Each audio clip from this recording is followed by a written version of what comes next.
Platón. El mito de la caverna Platón. Después de eso proseguí, compara nuestra naturaleza respecto de su educación y de su falta de educación con una experiencia como esta. Represéntate hombres en una morada subterránea en forma de caverna, que tiene la entrada abierta, en toda su extensión, a la luz. En ella están desde ni más menos os con las piernas y el cuello encadenados, de modo que deben permanecer al y mirar solo delante de ellos, porque las cadenas les impiden girar en derredor las cabezas. Más arriba y más lejos se halla la luz de un fuego que brilla detrás de ellos, y entre el fuego y los prisioneros hay un tabique construido de lado a lado, como el biombo que los titiriteros levantan delante del público para mostrar, por encima del biombo, los mumas menos secos. Me lo imagino. Imagínate ahora que, del otro lado del tabique, pasan sombras que llevan toda clase de utensilios y figurillas de hombres y otros animales, hechos en piedra y madera y de diversas clases, y entre los que pasan unos hablan y otros callan.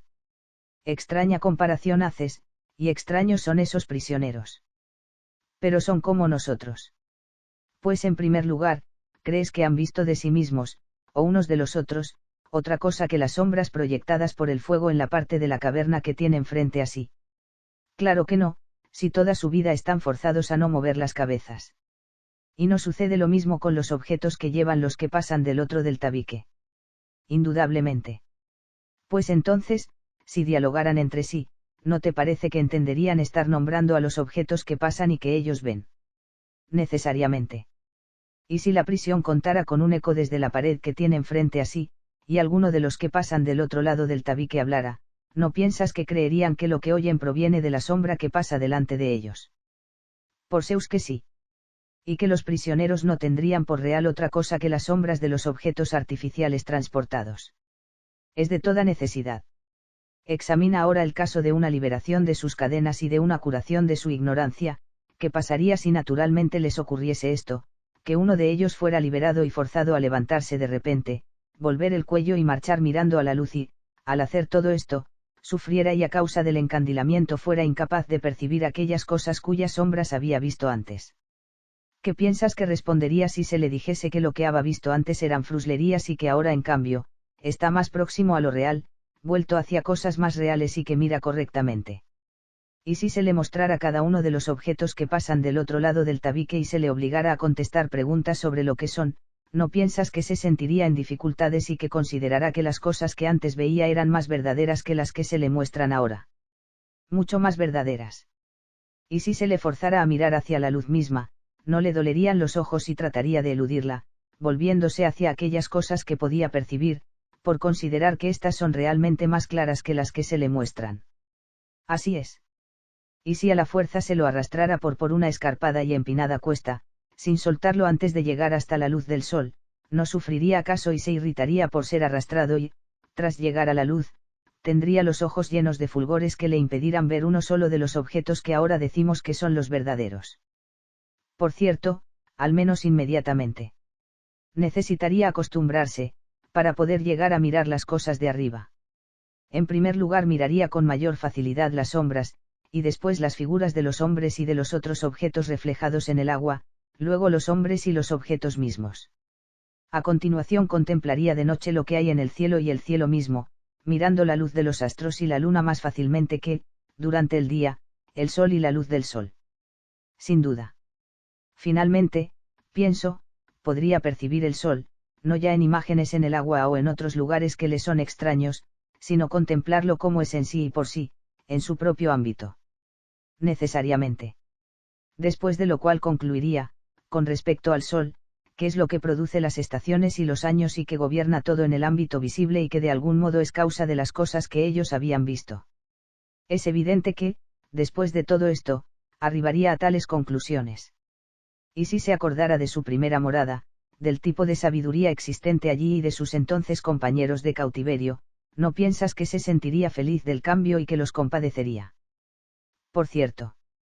Respecto de los honores y elogios que se tributaban unos a otros, y de las recompensas para aquel que con mayor agudeza divisara las sombras de los objetos que pasaban detrás del tabique, y para el que mejor se acordase de cuáles habían desfilado habitualmente antes y cuáles después, y para aquel de ellos que fuese capaz de adivinar lo que iba a pasar, te parece que estaría deseoso de todo eso y que envidiaría a los más, estaría deseoso de todo eso y que envidiaría a los más honrados y poderosos entre aquellos.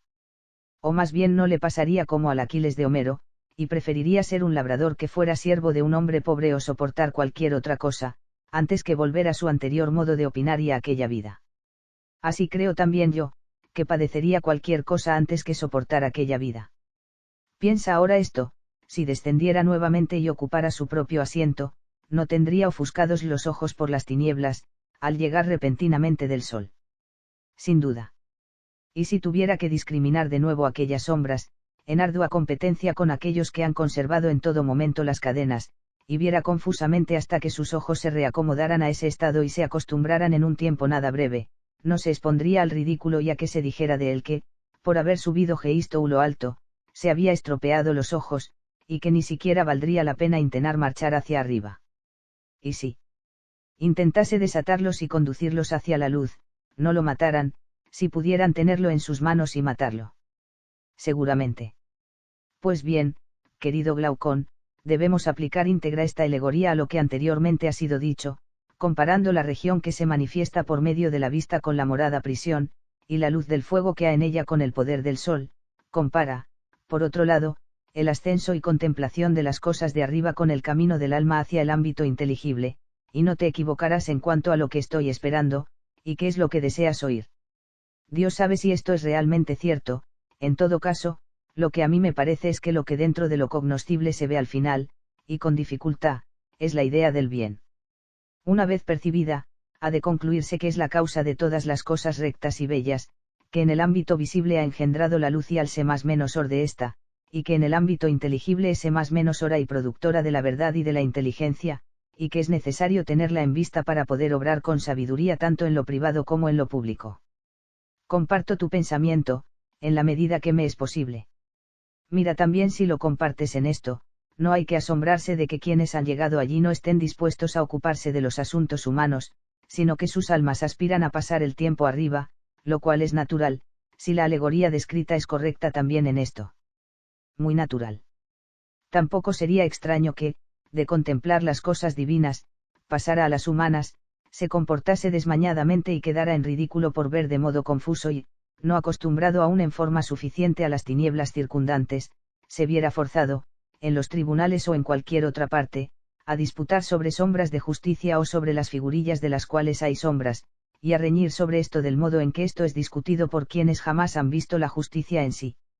De ninguna manera sería extraño.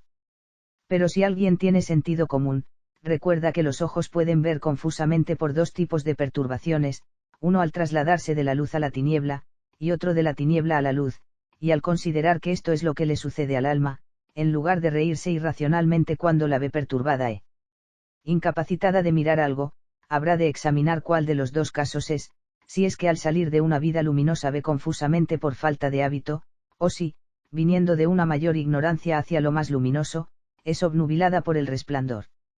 Así, en un caso se felicitará de lo que le sucede y de la vida a que accede, mientras en el otro se apiadará, y si se quiere reír de ella, su risa será menos absurda que si se descarga sobre el alma que desciende de la luz.